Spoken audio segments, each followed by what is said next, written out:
রূপ গোস্বামীপাদ বলছেন এই বাক্যের বেগ যদি কেউ দমন করতে পারে সমগ্র পৃথিবীকে সে শাসন করতে পারবে।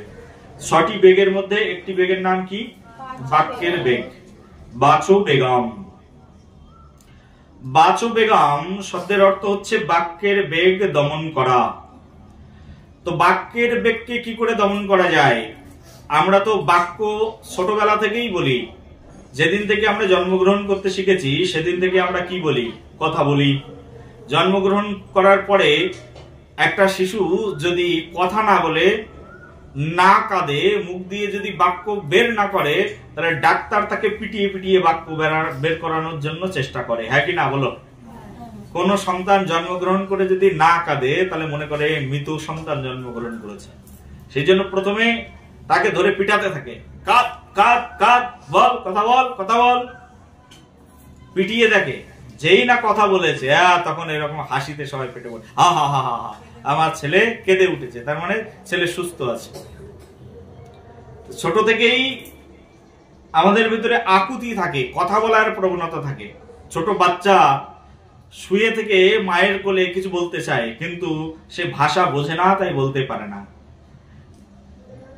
ইংরেজ দেশে জন্মগ্রহণ করলে ইংরেজিতে বলে, মারাঠির দেশে জন্মগ্রহণ করলে মারাঠি ভাষায় কথা বলে, বাংলার দেশে জন্মগ্রহণ করলে বাংলায় কথা বলে, উড়িষ্যায় জন্মগ্রহণ করলে আবার উড়িয়া ভাষায় কথা বলে।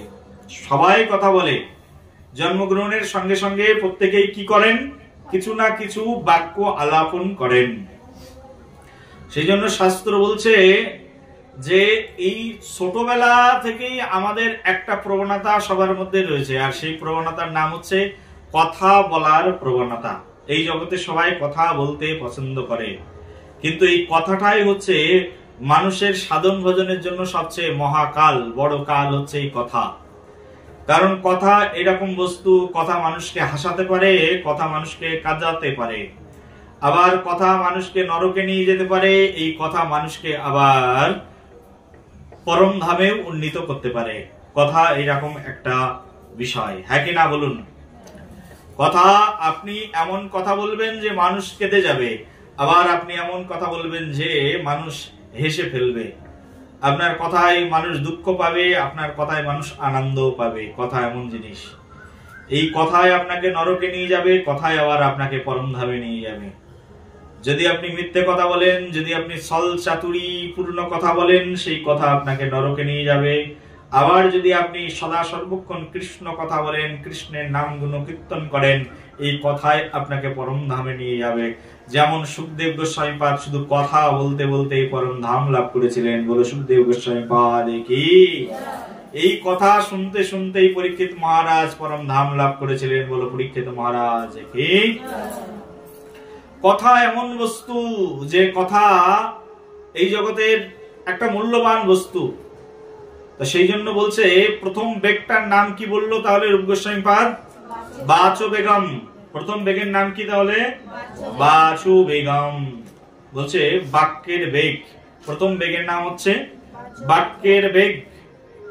বাচো বেগম শব্দের অর্থ হচ্ছে বাক্যের বেগ। রূপ গোস্বামীপাদ বললেন বাক্যের বেগকে দমন করো। তো বলি বাক্যের বেগকে কি করে দমন করা যায়? বাক্যের বেগ দমন করা যায় নাকি? কথা তো বলতেই হবে বেঁচে থাকতে গেলে। তো বলছে বাক্যের বেগ দমন করা যায়। কিভাবে দমন করা যায়? বাক্যটা শুধুমাত্র কৃষ্ণকে কেন্দ্র করে বলো, তাহলে তোমার বাক্যের বেগ দমন হয়ে যাবে। কাকে কেন্দ্র করে বলতে হবে?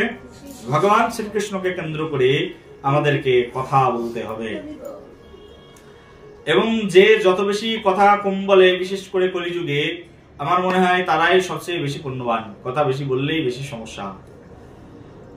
আমাদের দুটো কান আছে, তার মানে ভগবান বুঝাতে চেয়েছে তোমার দুটো কান আছে, তার মানে বেশি করে শোনো। আর তোমার মুখ তো একটাই দিয়েছি, তার মানে কথা কম বলো। শুনবে বেশি, বলবে কম, কিন্তু আমরা কলিযুগে বলি বেশি, শুনি কম। বলো রাধে রাধে, প্রেম সে বলো। আমাদের কান কটা তাহলে? দুটো, তার মানে শুনতে হবে বেশি। আর মুখ কটা? একটা, তার মানে বলতে হবে কম। কিন্তু আমরা তার উল্টোটাই করি। উল্টোটা করার কারণে আমরা এই জগতে ফেসে যাই। বলো রাধে রাধে, প্রেম সে বলো।